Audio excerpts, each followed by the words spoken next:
welcome to Getting to Good Enough. I'm Shannon Wilkinson. And I'm Janine Adams. We're here for practical and fun conversations about living with more ease and way less stress. Yep, we're all about embracing progress over perfection. So grab a tasty beverage and let's get started. Hey, Janine. Hey, Shannon, how are you? I'm pretty well. How are you? Yeah, I'm doing just great. It's nice to see you. You too. I do like it's taken some time. We've had some starting and stopping, but we are getting back into this talking regularly, and I love it. It's a life-enhancing thing for me. It is. Yeah. It is. Which was enhanced by our annual Yahtzee tournament, our annual Thanksgiving Yahtzee tournament with our husbands. I know. That was so fun. I love that we do that every year on Zoom. I know. It's the only time I get to play Yahtzee anymore, I guess. Unless we are together, and you and I are together in real life, we've played it. Oh, yeah, exactly. Right. And other games as well. We need to do that soon. Right. We do. Yeah. We do. It's something that we could start. A game visit, a tradition of playing Yahtzee on a regular basis. Yeah, it's something to start. Yeah. How would we do that, though? What an awesome segue. Not.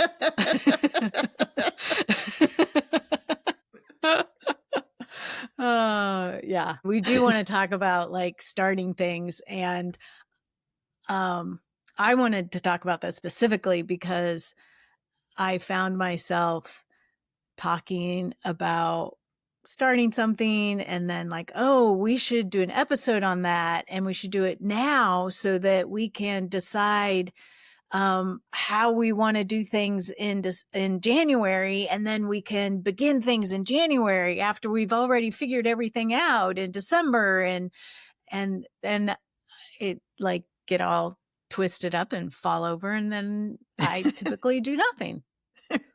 Right. That inclination to wait until you've done all the research or all the stars line up before you actually start something. For me, it's really a natural thing to do, but it's not very helpful. No, not at all. Yeah. I definitely want to feel like I'm, I have it all figured out before I get started, or, I have to finish all of these things before I start the next thing, which in theory isn't a bad idea, but can prevent you from starting stuff. And it's not always super helpful. Right. Absolutely. It is a bit of a perfectionism thing that pops in a lot of times before getting started on something or finishing something. We can talk about that in another time. Yeah. But once you get going on something, if you can drop those barriers to getting started and just start it depends on what we're talking about, right? But if the consequences are low, then you can actually learn as you go, right? If you don't have to have a degree in making paper flowers before you actually start making them. Right. Yeah. Not a great, because I had all the instructions and I read them once. So when I made my paper flowers, but yeah. But I get what you're saying. Like, you don't have to know everything there is to know about the thing you want to start, to be able to get started. And it's like, it might be kind of a fun experiment to think about what's the least I need to know, what's the least amount of information I need to have before I can take a step forward. Yeah, I have to say, when you said that sounded a little bit scary to me. Like, ooh, I don't know, the least? Because nothing is the least. And is that okay? But it would be an interesting experiment. Yeah. Well, and I think there's sort of different things that we're talking about too. If you are wanting to start making something, then you are probably going to need some supplies and you're probably going to need some level of instruction to be able to get started. But then there's also kind of more I don't know, I'm thinking more about work projects or things around the house and stuff that don't that feel like you need to have a lot of things figured out before you start them, but don't Mhm. necessarily. Like, you know, starting the next year, 2026. I don't have to um, have everything lined up perfectly going into 2026 to make it a good year. Um, Right. If January 1st rolls around and you haven't set any goals, for mhm. example, that doesn't mean you can't set goals in Right, February or whatever. right. Yeah, the start of the year is a real false, starting point for so many things. Yeah, But you feel yeah. like January 1. I do that all the time. I was just thinking about, I'd like to up my yoga game again because I still haven't figured out how to get that going well in my apartment. I'm like, okay, Mhm. I'll start January 1st. It's like, no, Janine, you can start today. Yeah. Yeah. Well, and sometimes, you might be able to kind of trick yourself in a nice way by saying, well, you can practice for January 1st Oh, now yeah. Uh-huh. by, kind of figuring out what it is that makes it easier for you. Like, how can you kind of grease the wheels? How can you remove any friction to doing Yeah. it? Oh, I actually think that's a great idea. It reminds me back in 2021, in December, I started a practice bullet journal, my first one, and I Hmm. did it in a journal that was not consequential. It was like somebody had given it to me.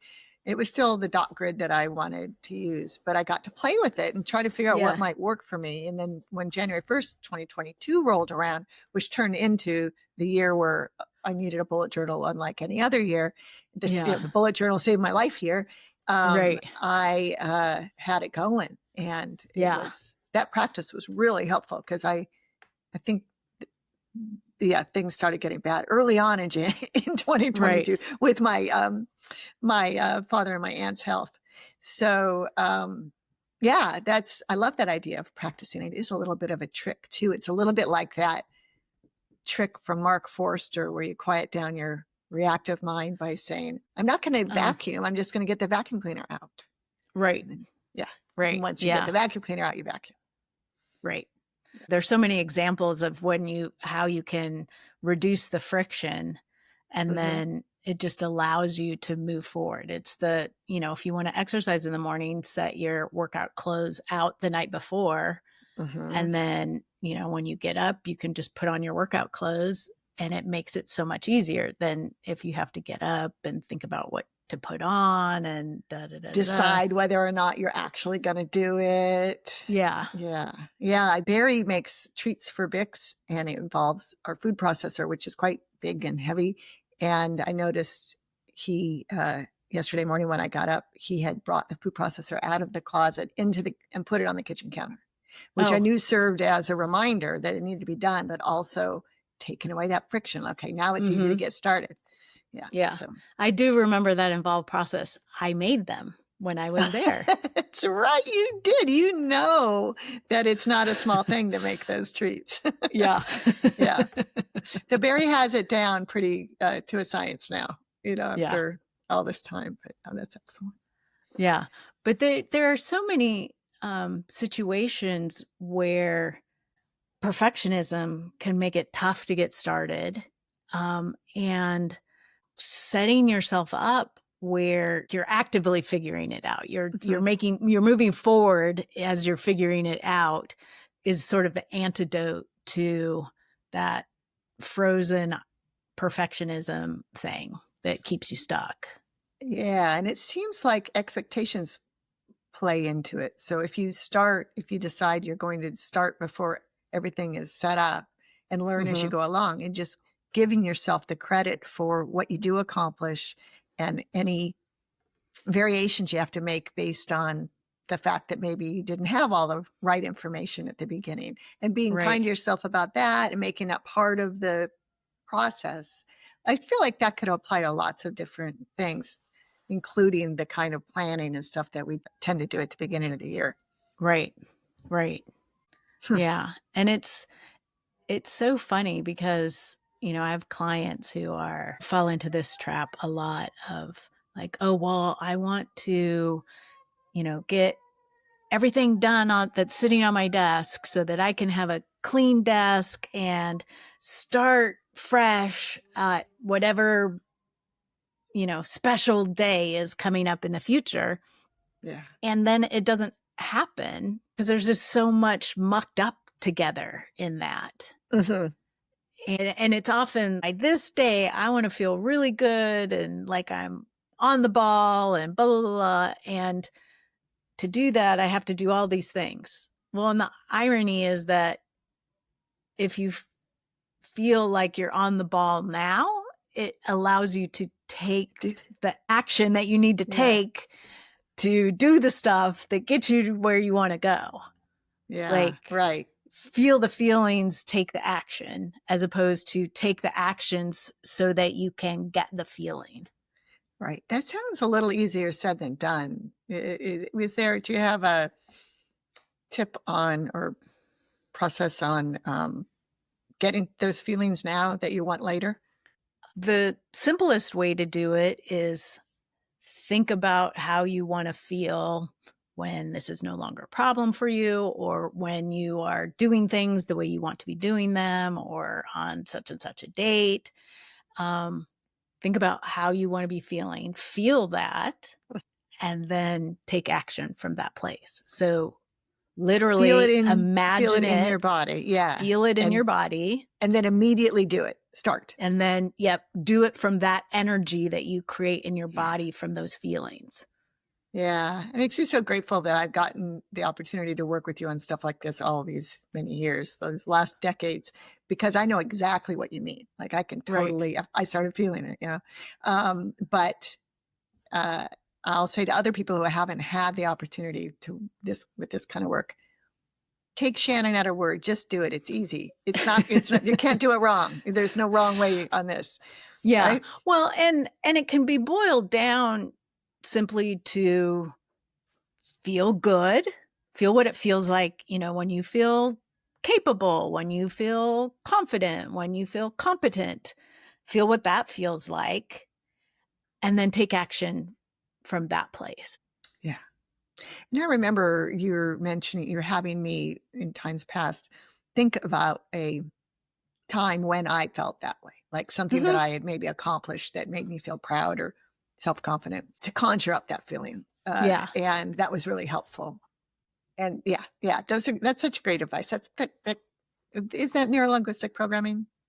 Is that what you're it is practicing? It is. Yeah. It's sort of an anchoring thing. And I mean, and it comes from, I'm guessing, sort of a cognitive behavioral therapy avenue of changing your brain so you can change your actions.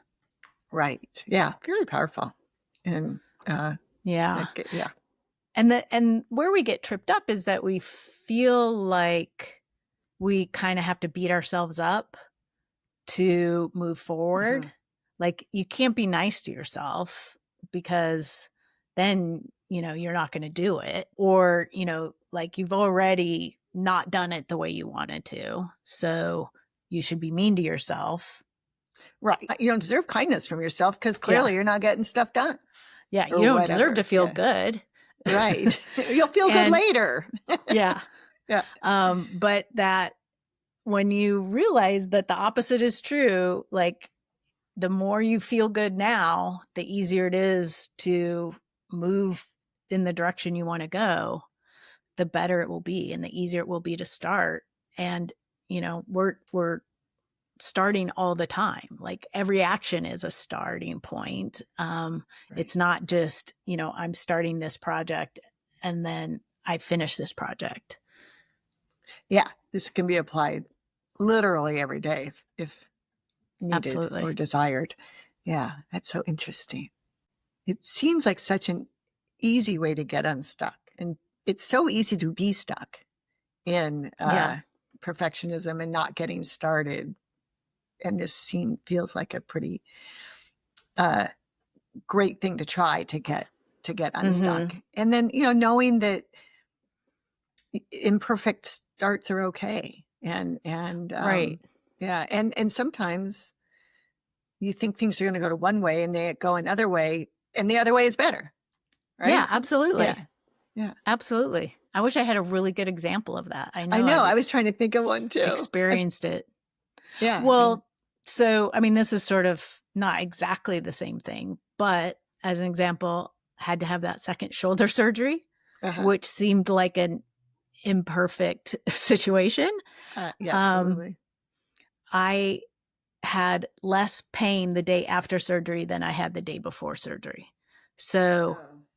it ended up being a good thing. Right. And so, you can't always know how things are going to work out. Right. And this isn't a Pollyanna, like it's all for the best or, whatever. Um, although I do like the phrase, it'll all be okay in the end. If it's not okay, it's not the end, or, there's Oh, uh-huh. Yeah. I don't know that that phrase. I don't think I've heard that one. Okay. That's a good one. Um, yeah, Yeah. that was used a lot, I believe, in the movie, the something, something Marigold Hotel. Oh, uh-huh. Bet something Marigold Hotel. Yeah. Yeah. Yeah. Oh, that's funny. Yeah. So it's not like we're just trying to be super positive. These are actually, this is just sort of reality, right? What we're talking Right. about here. And Yeah. and there is a physiological reason for this, because if you're feeling bad, and sort of beating yourself up, you're probably in a bit of a fight or flight mode, Mm. which narrows your thinking, which changes, your biology. Your brain changes how it operates if it is coming from a place of fear. And when you're feeling calm and competent and capable and confident and just generally good, then it's like all these other possibilities suddenly are open and available to you, because you literally, like, your vision opens up.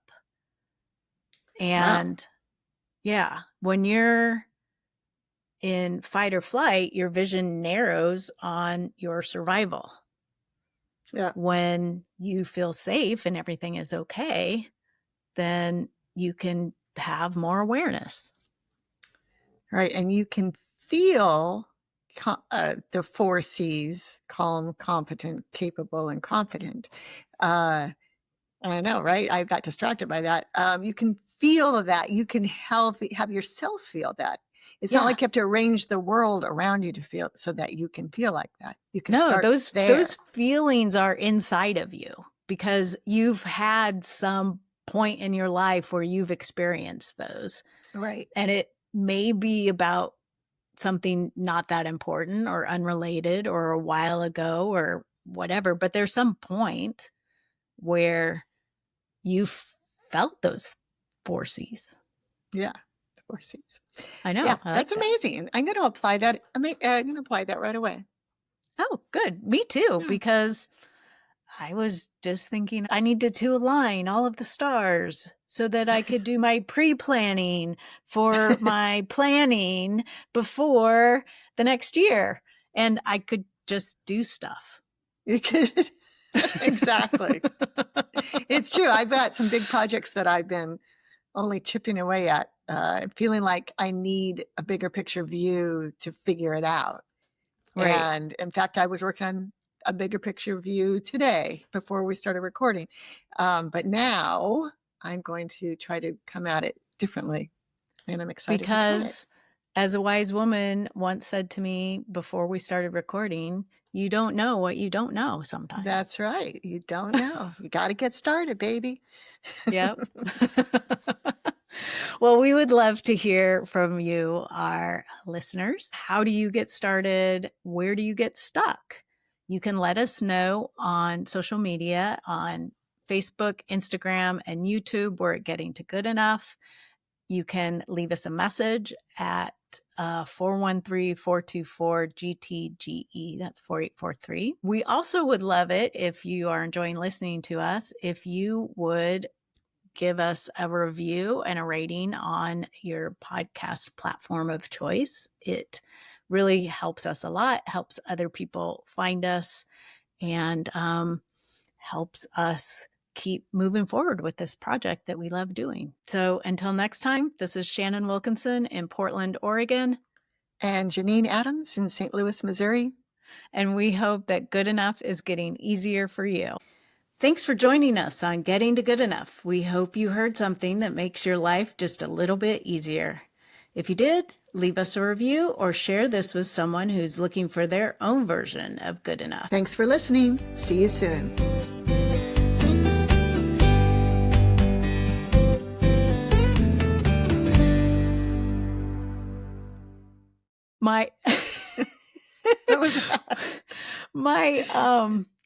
For some reason, my screensaver keeps coming on while we're talking. That's crazy. I know. But it's pictures. So it's like my pictures. And so I get slightly distracted by some fun picture of mine. It's like a test. Like someone's like going through an obstacle Come back course. To now. Come back to now. Oh, that's funny.